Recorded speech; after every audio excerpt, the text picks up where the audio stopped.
Selamat datang di segmen analisa kasus dari Vina dan juga Eki di Cirebon. Ada salah satu bagian yang kembali lagi didetailkan oleh kuasa hukum Saka Tatal, salah satu dari 8 terpidana dari kasus ini yang sudah vonis, dan Saka Tatal ini sudah keluar teman-teman 4 tahun yang lalu.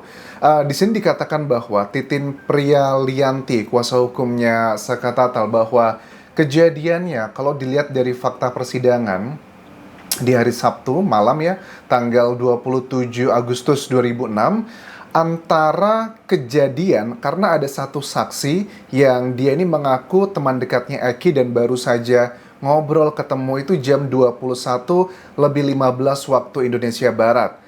Dan dari pihak Polsek Talun mendapatkan laporan ada temuan dua tubuh manusia yang berada di flyover tersebut itu sekitar jam 10 malam.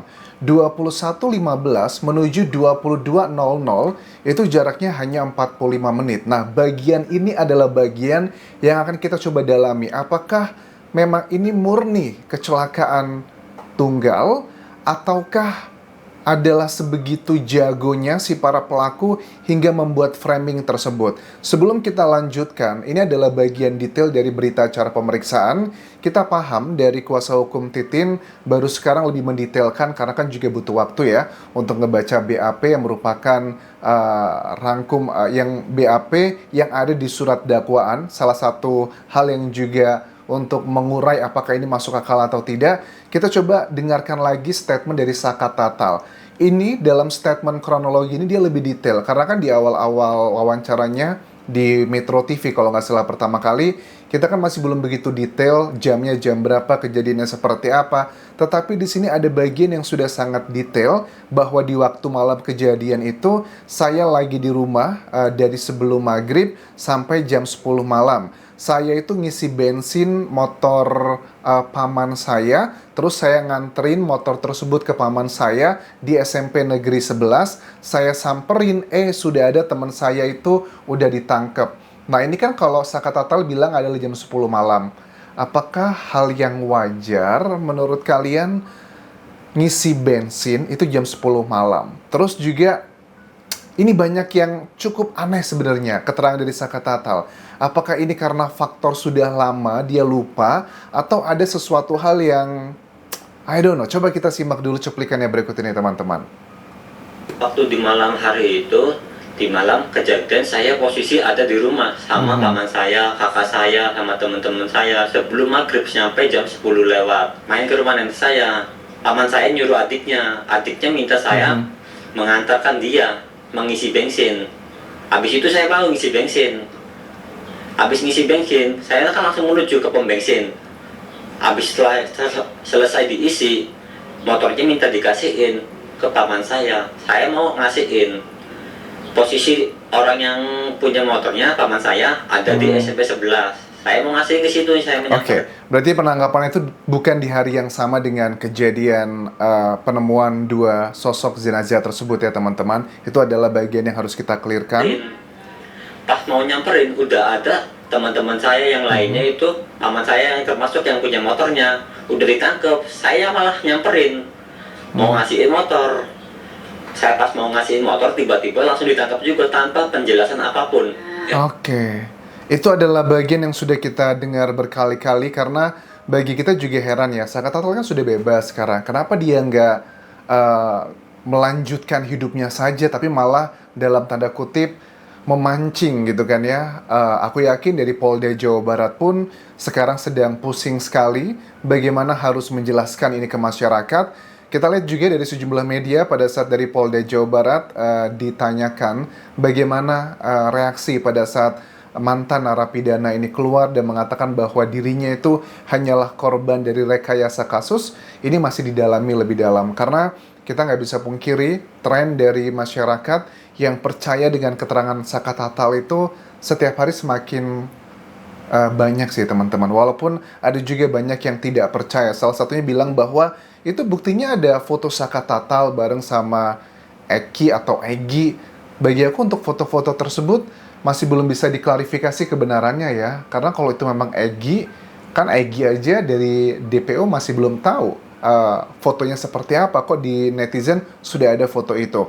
Nah, kemudian coba aku detailkan keterangan dari kuasa hukum yang menyatakan bahwa surat dakwaan itu sangat berbeda sekali dengan di fakta persidangan dan temuan-temuan selama mengikuti persidangan. Jadi begini, secara detailnya, saksi yang bernama Liga Akbar, teman dekatnya Eki, itu ngaku bersama Eki sampai pukul 21.15 waktu Indonesia Barat, hari Sabtu 27 Agustus 2006 di malam kejadian. Dan anggota Polsek Talun mendapatkan laporan temuan dua tubuh manusia tersebut adalah pukul 22 waktu Indonesia Barat di flyover tersebut. Nah, di surat dakwaan dijelaskan bahwa korban itu, kedua korban Eki dan juga Vina itu melintas di jalan Perjuangan, kemudian diteriaki oleh para terdakwa yang katanya sedang nongkrong di warungnya Bu Nining. Kemudian dari Titin Prialianti ini mengajak sejumlah media massa melihat lokasi warung tersebut. Nah, ternyata memang betul lokasi tersebut itu agak menjorok ke dalamnya sekitar 100 meter. Tetapi apakah ini bisa mensupport statement dia yang bilang bahwa bagaimana mungkin kok si para terpidana itu bisa meneriaki Eki dan juga Vina, kan nggak akan kelihatan terhalang rumah. Nah, bagi aku juga ini serba possibility. Misalnya begini ya, bahwa bisa aja Eki Vina lewat jalan yang jalan tikus, jalan sempit, atau bahkan masuk ke area tertentu dan lewat juga area situ. Karena itu bukan suatu hal yang nggak mustahil ya. Terus juga sama seperti salah satu alibinya dari Titin bahwa di surat dakwaan itu ada luka senjata tajam, tetapi kok bajunya Eki ya, si korban itu tidak ada robek sedikit pun. Ya bisa aja pada saat dia melakukan aksinya bajunya keangkat atau seperti apa, itu juga bukan suatu hal yang tidak mustahil. Ini pun juga sama menurut aku, walaupun jaraknya 100 meter dari jalan raya, bukan berarti tidak ada kemungkinan mereka tidak melihat. Siapa tahu aja ada salah satu dari pelaku yang memang dia sudah berdiri di depan, salah satunya ngasih tahu, woi ada Eki, ada Vina. Itu juga bisa, itu kan bagian detail-detail yang tidak mungkin kita bisa mengetahui secara 100%. Ini adalah salah satu hal yang perlu juga kita pikirkan. Nah, terkait dengan 45 menit tersebut, kita harus cross-check nanti dari Polda Jawa Barat ya, yang dari awal juga sudah menangani kasus ini. Tetapi karena dengan pergantian tim, sudah 8 tahun yang lalu, kita juga harus fair, kita harus berikan waktu kepada Polda Jabar untuk membaca kembali BAP-nya, surat dakwaannya. Apakah ada betul yang dikatakan dari kuasa hukum Titin bahwa 21.15 keterangan dari Liga Akbar itu valid, bahwa itu adalah waktu terakhir kali bertemu dengan sang korban Eki, sahabatnya. Kemudian apakah benar bahwa ada laporan pukul 22.00 itu adalah penemuan dua tubuh manusia di flyover tersebut? Itu dulu yang di cross check. Kalau memang betul, nah ini pertanyaannya adalah 45 menit. Bisakah waktu 45 menit ada yang katanya 11 orang atau bahkan 12 orang, itu yang beredar di masyarakat, melakukan hal seperti itu? Ya, kita juga agak simpang siur dengan kesurupan ya, Linda ya. Karena kan Linda ini adalah sahabatnya dari Vina yang menyatakan banyak hal, kemudian diaminkan oleh keluarga Vina yang ngerasa ada banyak sekali hal-hal yang disampaikan dalam kesurupan tersebut itu terbukti. Bahkan ya sudah terbukti sih, karena secara hukum pun ini sudah ingkrah. Ke-8 terdakwa saat itu sudah divoniskan dengan hukumannya masing-masing. Apakah mungkin rangkaian 45 menit tersebut? Kalau bagi aku pribadi mungkin aja. Itu bukan suatu jaminan yang bisa mengatakan bahwa ini tidak mungkin kejadian seperti itu. Kalau menurut kalian, apakah 45 menit itu mungkin sekali? Apalagi kan itu malam hari ya. Area Cirebon juga nggak tahu apakah Cirebon ini termasuk kota yang begitu padat. Aku pernah sih ke Cirebon, tapi sudah lama banget. Kalau malam hari biasanya sudah nggak terlalu yang trafficnya luar biasa padat sih. Jadi 45 menit di daerah itu bisa melakukan banyak hal ya.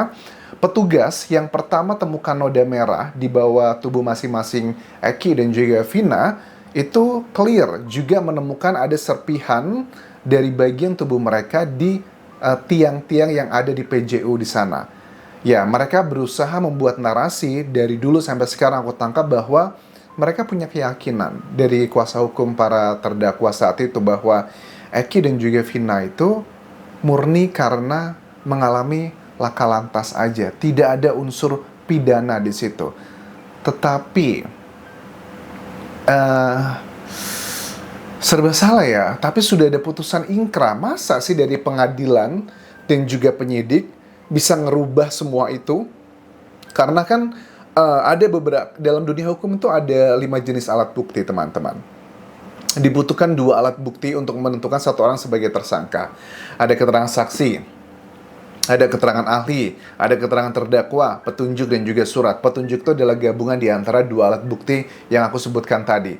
Nah, momen pada saat mulai muncul adanya unsur pidana ini adalah pada tanggal 31 Agustus 2006. Katanya ayah Eki itu punya insting bahwa ini ada unsur pidananya. Makanya jam 2 siang saat itu dia telusuri area jalan tersebut dan bertemu dengan 2 saksi, Dede dan juga Aep, yang bukan warga sekitar. Pada saat ditanya, ditunjukkan foto motor putranya, ya, ditunjukkan bahwa apakah kamu lihat foto ini di malam kemarin, apakah dikejar sama motor? Ternyata jawabannya iya, betul. Ini adalah motor yang saya lihat dikejar sama motor, nomor polisinya A, B, C, dan D. Tipikal orangnya, wajahnya sudah tahu semua. Ini yang menjadi salah satu alat bukti untuk menentukan ke-8 terpidana saat itu sebagai tersangka. Itu sudah sangat kuat sekali. Tetapi sayangnya adalah yang uniknya, ini juga membuat aku bertanya-tanya. Selama persidangan tertutup tersebut di tahun 2006, tidak pernah mereka tuh dihadirkan walaupun sudah diminta. Alasannya adalah karena sulit ditemui. Makanya sebagian netizen ini apa juga kuasa hukum menduga bahwa jangan-jangan saksi tersebut adalah saksi buatan, saksi yang dikreasikan oleh dugaannya bapaknya korban Eki sendiri. Ya, serba salah ya. Mungkin kita paham lah ya, saat melihat orang yang kita sayangi meninggal seperti itu, ada rasa kemarahan, tetapi juga nggak fair rasanya kalau ternyata keadaan ini justru malah ngebuat 8 orang lainnya yang juga punya masa depan, yang masih muda, kemudian direnggut. Ini kan seumur hidup, teman-teman. Nah, bagi aku pribadi, Aep dan Dede ini harusnya bisa digali lebih dalam keterangannya, walaupun itu bukan satu-satunya. Tentunya juga dengan alat bukti lainnya, misalnya adalah keterangan ahli, yakni adalah dokter otopsi dan juga visum. Di sini pun juga dikatakan bahwa dokter visum ataupun otopsi semuanya sama mengatakan bahwa penyebab meninggalnya Eki ya itu adalah karena di bagian area kepalanya ada beberapa bagian yang patah.